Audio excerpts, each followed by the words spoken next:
The best-selling Audi, the Q5, period, full stop.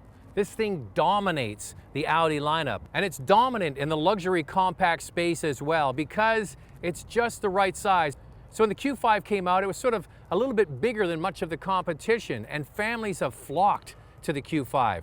So when they updated this Q5 from the original, they asked customers what they wanted, and they said, don't change the size. It's the right size for a family. It's easy to maneuver, it's easy to get in and out of, and compared to the first generation of Q5, it's only ever so slightly bigger. It looks bigger because it has a better stance on the road. They made the shoulders a little bit broader. They added crease lines down the bodywork. They made a more assertive looking front end with standard LED headlamps, standard LED tail lamps. They also stuck with the clam-shaped liftgate at the back that is a real signature of this product. So from about 20 paces away, you absolutely recognize it right away as a Q5, and that's a good thing because there's so many people, they own one of these or maybe they want to.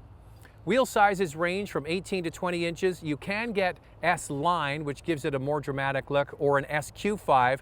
We don't have that one today. We've got the base model Q5, and there's no shame in owning this product. I think, in my opinion, this is one of the best luxury utility vehicles on the road. I put the GLC from Mercedes and the Q5 neck and neck because of the size, the interior, the overall packaging and handling. So Audi hasn't messed with a good thing, but they have changed a lot on the inside, which really needed to be updated. So let's have a look inside, take it for a drive, and I'll explain why I think this is a great choice if you're in the market for a luxury compact utility.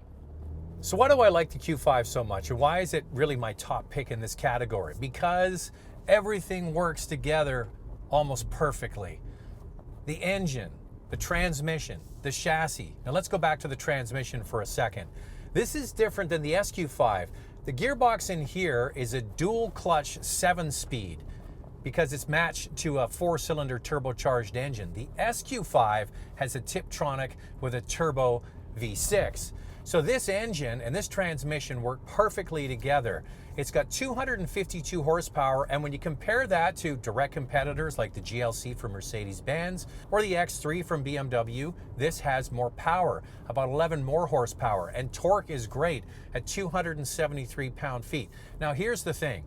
This Q5 will make a run to 100 kilometers an hour, roughly 60 miles an hour, in 6 seconds. Now, I've been doing this job a long time. I can remember in the 90s, high-performance cars were barely capable of getting to 60 miles an hour in 6 seconds. So that's a major accomplishment for this Q5. And how do they do that? It's a shared platform with the Audi family. You get it in the A4, the A5, even the Q7.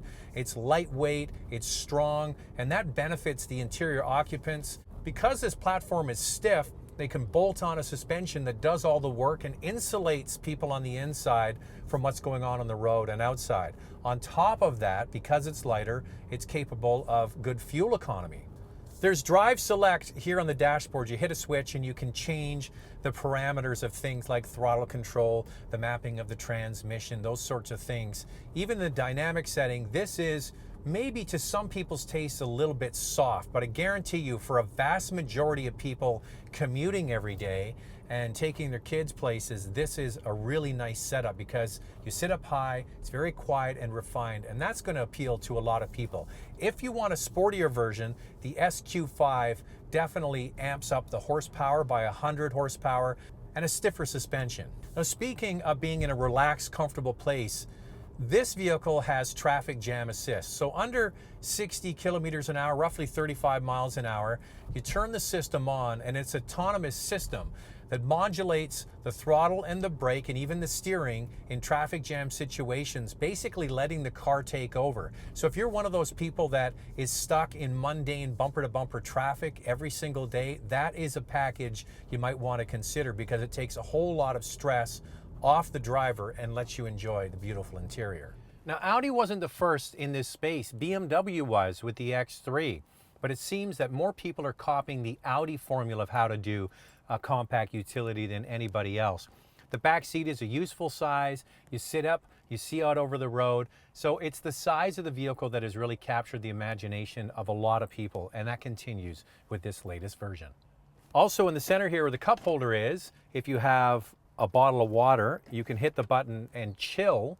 And then the opposite is true. If you hit the button, it actually keeps the coffee or the beverage warm. I really like that. And now in the center console, you have a place where you can rest your hand on the shifter. And that's there for a reason, so you can trace letters and numbers onto a large trackpad.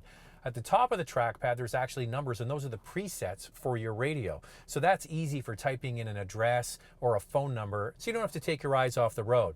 Now, also keeping your eyes up is in behind the steering wheel is an available digital cockpit. Right across the instrument cluster, you can change it to whatever you like. Looks especially good if you get it with the navigation. There's the MMI system. It comes with Android Auto and Apple CarPlay as standard equipment. So are there any nitpicks? Well, it's pretty hard to find any, to be honest with you. The only complaint you could have with the Audi Q5 is, like most other premium brands, you have to add on packages to get it exactly the way you want. But even with the base model, it's the engine, the platform, the way it drives, in my opinion, that also sets it above the rest. Well, I would suggest looking at the S-Line over this base 18-inch wheel to give you a slightly more performance-oriented ride, because different wheels and tires will make a difference. So if you're going to try this vehicle out, try it with the base 18-inch wheel. Also try it with the 20-inch wheel. I think you'll notice a difference in handling and feedback to the driver. But at the end of the day, of luxury compact utilities, this and the GLC from Mercedes-Benz are my favorites by far. So the Q5 in Canada starts at around $45,000. It comes standard with quattro all-wheel drive. The smaller Q3 is available with front wheel or all-wheel drive. This product is all-wheel drive all the time, and it doesn't matter if you get the base model or one with S-Line and fully kitted out. You get the same great engine, the same platform, the same quality on the inside that I think is right at the top of the class. So Audi has done a master class in taking something that actually worked beautifully for many people and just making it better. The interior, to me, is a showstopper. Audi has been heralded as the brand with the best interiors, and you can see that they have continued that on the inside. So if you're in the market for a luxury compact utility vehicle, this is the right size for many families, it's the right price, and if you're going to go shopping, the two I put at the top of the list are GLC from Mercedes, Q5 from Audi. It's hard really to find any fault with this vehicle.